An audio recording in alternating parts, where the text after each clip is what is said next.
नमस्कार दोस्तों, कैसे हैं आप सब। उम्मीद करता हूं आप सब अच्छे होंगे। आज का सेशन बहुत ही महत्वपूर्ण रहने वाला है। बाल विकास के अंतर्गत आज हम लोग पढ़ेंगे किशोरावस्था कठिन काल के रूप में क्यों जाना जाता है, इसमें क्या क्या परिवर्तन होते हैं, क्या क्या समस्याएं होती हैं, किशोरावस्था में क्या क्या चाहता है बालक। उसके बाद खिलौने की आयु कौन सी है, हड्डियों में कौन कौन से तत्व पाए जाते हैं, गंदी आयु कौन सी है, गैंग एज कौन सी है, किस मनोवैज्ञानिक ने इसको क्या कहा है, जन्मजात प्रेरक कौन से हैं। तो ये बहुत कुछ आज हम लोग देखेंगे। दूध के दांत कितने होते हैं, बाल्यावस्था की आयु, समूह की आयु, चुस्ती की आयु, इन सबको हम लोग आज एक ही वीडियो में समाप्त करेंगे। बाल्यावस्था को मिथ्या परिपक्वता काल किस मनोवैज्ञानिक ने कहा है, तो बहुत ही महत्वपूर्ण क्लास है। इसके बाद सिद्धांतों को भी पढ़ेंगे हम। एक कारक सिद्धांत किसने दिया है, द्विकारक सिद्धांत किसने दिया है, त्रिकारक सिद्धांत किसने दिया, ये सभी को हम पढ़ेंगे। चलिए आप लोग नोट्स बनाते चलिए। ये सीडीपी की हमारी तीसरी क्लास है, तो इसके अंतर्गत हम बहुत ही बेसिक से पढ़ेंगे। आप लोगों ने देख लिया है, अब देखते हैं किशोरावस्था कठिन काल के रूप में क्यों जाना जाता है। स्टैनले हॉल की परिभाषा आप लोगों को याद होगी। उन्होंने किशोरावस्था को क्या कहा है, संघर्ष, तनाव एवं तूफान की अवस्था कहा है। किसने कहा है, स्टैनले हॉल ने। तो किशोरावस्था में क्या क्या परिवर्तन होते हैं और किस वजह से ये बहुत कठिन आयु, मुश्किल आयु कही जाती है। तो क्या होता है, समायोजन में असमर्थता पाई जाती है। इस उम्र में बहुत सारे परिवर्तन होते हैं, मानसिक, शारीरिक। तो इसमें क्या होता है, समायोजन करने में असमर्थता पाई जाती है किशोरावस्था में। संवेगात्मक अपरिपक्वता का यह समय होता है। संवेगात्मक रूप से आदमी जो बच्चा होता है अपरिपक्व माना जाता है। यौन आकर्षण और कामुकता अपने चरम पर होती है। किस अवस्था में होती है, किशोरावस्था में होती है। दूसरे शब्दों में ये कह सकते हैं, विषम लिंगी के प्रति आकर्षण बहुत अधिक बढ़ जाता है। निषेधात्मक व्यवहार, बहुत से लोग जब किशोरावस्था में होते हैं तो व्यवहार उनका कैसा हो जाता है, निगेटिव हो जाता है। ये सिर्फ होता इस वजह से है कि बहुत सी चीज़ों से उन चेंजेस हो रहे होते हैं, जिस वजह से अंदर से वो थोड़ा सा चिड़चिड़े से हो जाते हैं। अध्ययन में अरुचि, अध्ययन में क्या होता है, अरुचि सी होने लगती है। दिवा स्वप्न से देखने लगते हैं कि ये करना है वो करना है, लेकिन अध्ययन में क्या होता है, अरुचि होने लगती है। बहिर्गामी प्रवृत्ति, आप लोगों ने पढ़ा होगा, ये 3 तरीके के होते हैं, अंतर्मुखी, बहिर्मुखी, उभयमुखी। तो इसमें कैसी प्रवृत्ति हो जाती है, बहिर्मुखी प्रवृत्ति हो जाती है। बहुत अधिक बोलने की, वो चाहते हैं कि हम बोले और सब हमें सुने, मैं किसी की भी ना सुनूं। आप लोग जानते होंगे अंतर्मुखी में कौन होता है, जो अपने आप में ही मस्त रहते हैं, जो अपने आप में मस्त रहते हैं, एक कमरे में ही अपना सब कुछ सेटअप कर लेते हैं, बाहर निकलना उनको ठीक नहीं लगता है, लोगों से बातचीत करने में थोड़ा सा उनको शर्मिंदगी लगती है, उनको क्या कहते हैं, अंतर्मुखी कहते हैं। और उभयमुखी वो होते हैं जो समय समय पर दोनों ही काम कर सकते हैं। मूल्यों, आदर्शों में संघर्ष, पेंडुलम जैसी अवस्था की अनुभूति। उनको यह लगता है कि न मुझे घर में कोई सपोर्ट कर रहा है, न स्कूल में मैं क्या कर रहा हूँ, तो उनको फाइनली वो क्या होता है, पेंडुलम जैसी स्थिति बनी रहती है। उदासीनता, दिवा स्वप्न, दिन में ही बैठे बैठे आंखें बंद करके पता चला वो डीएम बन गए, गाड़ी से आ रहे हैं, सब कुछ दिन में ही स्वप्न, दिवा स्वप्न देखते रहते हैं। अनुशासन से मुक्ति, नियंत्रण से मुक्ति, स्वच्छंदता। तो आप लोग समझ गए होंगे कि ये सभी पॉइंट जब कभी पूछे जाएंगे किशोरावस्था में, ये पूछा जा सकता है दिवा स्वप्न वाला कब देखता है, किस अवस्था में देखता है, तो किशोरावस्था। बहुत सारे प्रश्न बनेंगे यहाँ से। आप लोग बस बेसिक से देखते चलिए, इधर उधर बार बार भागने की जरूरत नहीं है, आप लोग बस देखते रहिए। वादा है बहुत अच्छे नंबरों से आप लोग यूपी टेट, सी टेट और सुपर टेट तीनों को पास करेंगे। बस आप बेसिक से देखते चलिए, कोई क्लास मिस मत करिए। बालक अपने व्यवहार की सामाजिक स्वीकृति किस अवस्था में चाहता है। बालक चाहता है कि जो वो व्यवहार कर रहा है समाज उसको स्वीकार करे, समाज उसकी अनुमति दे। तो ये कब होता है, ये किशोरावस्था में होता है। बालकों के सर्वांगीण विकास का दायित्व किसका होता है? ये बहुत प्रश्नों में पूछा जाता है, बहुत सारे प्रश्नों में। मैं अभी इसके बाद प्रैक्टिस सेट करवाऊंगा, उसमें आप देखेंगे ये सारे प्रश्न मिलेंगे और पूछे हुए हैं बहुत से राज्यों में, जो आपके आसपास के राज्य हैं उनमें सब में पूछे गए हुए हैं। तो शिक्षक एवं बालक दोनों पर बालक के सर्वांगीण विकास का दायित्व होता है। शिशु में कब भय एवं क्रोध से संबंधित संवेगों का विकास होने लगता है? ये बहुत बार पूछा गया और बहुत कंफ्यूजन क्रिएट करता है। तो 1 वर्ष की अवस्था में ये संवेग आने लगते हैं। विकास की प्रक्रिया बालक की गर्भावस्था से लेकर जीवन पर्यंत एक क्रम में चलती रहती है तथा प्रत्येक अवस्था का प्रभाव दूसरी अवस्था पर पड़ता है। यह कथन किसका है? तो यह कथन हरलाख महोदय का है। इससे 4 से 5 प्रश्न बनेंगे सिर्फ 2 लाइनों से। एक तो ये पूछा जाता है विकास कब से प्रारंभ होता है? तो ये जीवन पर्यंत चलता रहता है। दूसरा ये पूछा जाता है कि क्या विकास की एक अवस्था का प्रभाव दूसरी अवस्था पर पड़ता है? तो हाँ, पड़ता है। चलिए आगे देखते हैं, ये किसने कहा है? हरलाख महोदय ने कहा है।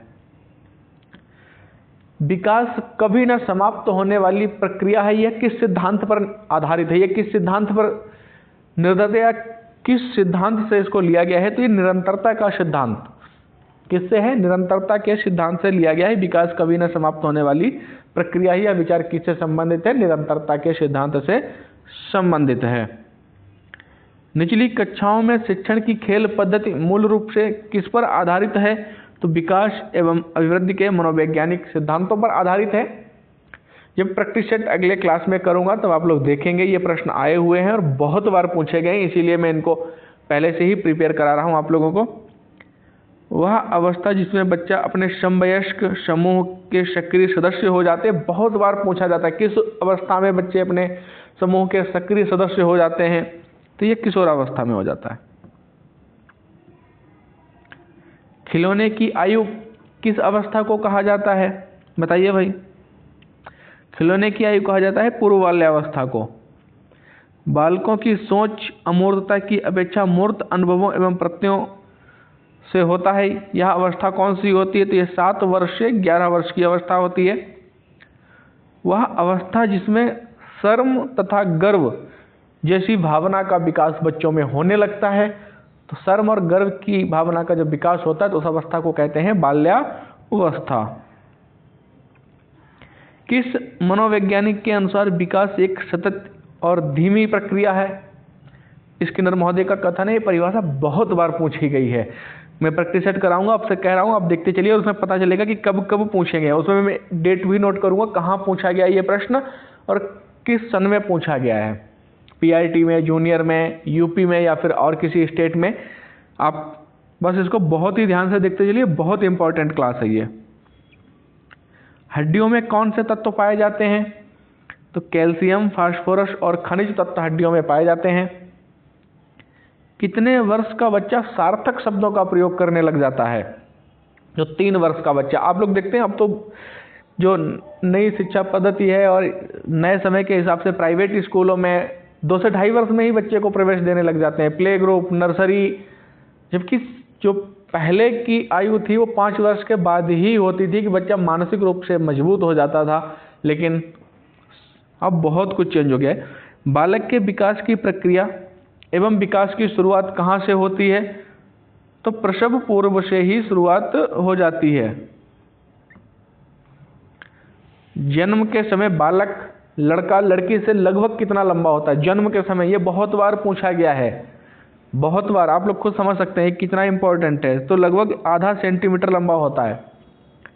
लड़का जो होता है लड़की से लगभग आधा सेंटीमीटर जन्म के समय लंबा होता है। किस अवस्था में दांत बनना शुरू हो जाता है? कोई शैशवावस्था लगा के आएगा, कोई बाल्यावस्था लगा के आएगा, लेकिन सही ऑप्शन हो जाएगा जन्म से पूर्व। जन्म से पूर्व गर्भ में ही दांतों का विकास, दांत बनना शुरू हो जाता है भैया। ये मैं नहीं कह रहा हूँ, ये मनोविज्ञान कह रहा है। मैं आपको प्रश्न में कराऊंगा, वहाँ पर बताऊंगा अभी कब पूछा गया था ये। शिक्षा की किंडरगार्टन पद्धति का प्रतिपादन किसने किया था? तो फ्रोबेल महोदय ने किया था। चलिए आगे देखते हैं। भूख और प्यास कैसे प्रेरक हैं? कुछ प्रेरक होते हैं अर्जित और कुछ होते हैं जन्मजात। तो भूख और प्यास कैसे प्रेरक हैं? ये जन्मजात प्रेरक हैं। बालक की प्रथम पाठशाला किसको माना जाता है? तो बालक की प्रथम पाठशाला उसके परिवार को माना जाता है। गर्भ में बालक को विकसित होने में कितने दिन लगते हैं? ये बहुत बार पूछा गया है। तो 280 दिन माने जाते हैं। कितने? मनोविज्ञान 280 दिन को मानता है। वर्तमान में निःशुल्क बच्चों की शिक्षा के लिए क्या कहा गया है? निःशुल्क शिक्षा को क्या कहा गया है? समावेशी शिक्षा। डाल्टन प्रणाली के जन्मदाता कौन है? बताइए भाई फटाफट। तो डाल्टन प्रणाली के जन्मदाता हैं मिस हेलेन पार्कहर्स्ट। वंशानुक्रम में अनुवांशिक लक्षण आते हैं।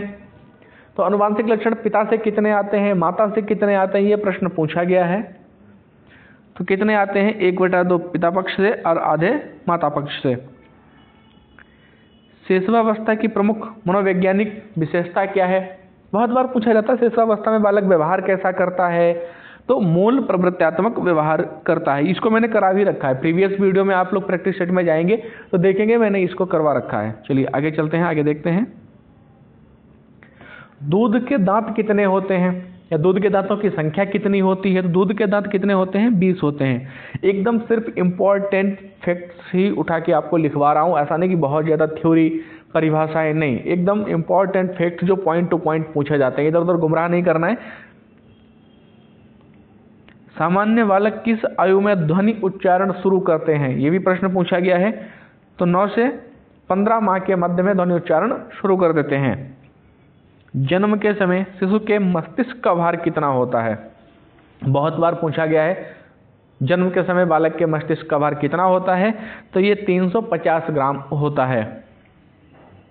आप लोग इसको नोट अवश्य करते चलिए। जो मैं लिखवा रहा हूँ सिर्फ इंपॉर्टेंट फैक्ट्स ही लिखवा रहा हूँ। शिशुवावस्था में बच्चे का संवेगात्मक विकास कैसा होता है? तो वो उत्तेजनापूर्ण होता है। आगे देखते हैं।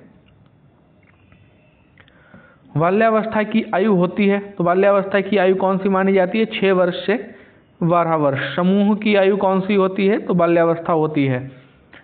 चुस्ती की आयु कौन सी होती है? बाल्यावस्था होती है। गंदी आयु होती है, बाल्यावस्था को कहते हैं भाई। बाल्यावस्था को मिथ्या परिपक्वता काल किसने कहा है? रास ने कहा है। अब आप देख लीजिए समूह की आयु किस अवस्था को कहते हैं? तो बाल्यावस्था को कहते हैं। चुस्ती की आयु किस अवस्था को कहते हैं? बाल्यावस्था को कहते हैं। गंदी आयु किस अवस्था को कहा जाता है? बाल्यावस्था को कहा जाता है। बाल्यावस्था को मिथ्या परिपक्वता काल किसने कहा है? तो रास महोदय ने कहा है। चलिए आगे देखते हैं। बाल्यावस्था की प्रमुख मनोवैज्ञानिक विशेषताएं क्या क्या होती हैं? ये पूछा जाता है। अगर आपको पता होंगी ये सारी तो आप एकदम परफेक्ट आंसर करके आएंगे। सामूहिकता की भावना होती है, समूह की भावना प्रबल होती है। आत्मनिर्भरता की भावना होती है। मानसिक योग्यताओं में वृद्धि होती है। शारीरिक विकास में स्थिरता होती है। रचनात्मक कार्यों में आनंद आता है। बहिर्मुखी व्यक्तित्व का विकास होता है। रुचियों में परिवर्तन होता है। एक कारक सिद्धांत किसने दिया है? बताइए भाई फटाफट। तो एक कारक सिद्धांत विनय टर्मन और स्टर्न ने दिया हुआ है। द्विकारक सिद्धांत किसने दिया है? तो ये स्पीयरमैन ने दिया है। त्रिकारक सिद्धांत किसने दिया है? ये भी स्पीयरमैन ने दिया है। बहुतत्व या आशात्मक सिद्धांत या आणविक सिद्धांत किसने दिया है? तो ये थॉर्नडाइक ने दिया है। बहुमानसिक योग्यता का सिद्धांत किसने दिया है? तो ये भी थॉर्नडाइक महोदय ने दिया हुआ है। मनोलैंगिक विकास का सिद्धांत किसने दिया हुआ है? तो ये फ्रायड महोदय ने दिया हुआ है। इस क्लास को आज इसी पेज के साथ समाप्त करेंगे। यहाँ तक आप लोग नोट कर लीजिए। अगर आप लोग चाहते हैं कि मैं लाइव आकर के नोट करवाऊँ तो उसमें टाइम बहुत लगेगा इतना लिखने में, क्योंकि मैं भी लाइव आके लिखूँगा, फिर मैं साइड में जाऊँगा, फिर आप उसको नोट करेंगे तो उसमें बहुत लंबा समय लगेगा। तो मैं पहले से इसीलिए टाइप करके रखा हुआ हूँ कि आप आराम से इसको देख सकें। संज्ञानात्मक विकास का सिद्धांत किसने दिया है? तो जीन पियाजे महोदय ने दिया है। मनोसामाजिक विकास सिद्धांत एरिक्सन महोदय का है, बहुत ही प्रसिद्ध सिद्धांत है। भाषा विकास सिद्धांत चौमास्की का। नैतिक विकास सिद्धांत कोहलबर्ग का है। ये बहुत बार पूछे गए, आप सभी लोगों को अच्छी तरीके से अवगत है। ये सभी सिद्धांत सैकड़ों बार पूछे गए हैं। सीटेट, यूपीटेट और सुपरटेट तीनों की तैयारी फ्री में करने के लिए आप लोग चैनल को सब्सक्राइब कर लीजिए। चैनल के स्टार्टिंग से लेके लास्ट तक मैंने नहीं बोला है कि आप चैनल को सब्सक्राइब करें। पूरी क्लास होने के बाद अगर आपको क्लास में आनंद आया है, मज़ा आया है, इंपॉर्टेंट फैक्ट्स आपको मिले हैं, तो चैनल को आप सब्सक्राइब कर लीजिए। कमेंट करके अवश्य बताइए आज की क्लास कैसी रही है। मिलते हैं अगली क्लास में, तब तक के लिए जय हिंद, जय भारत।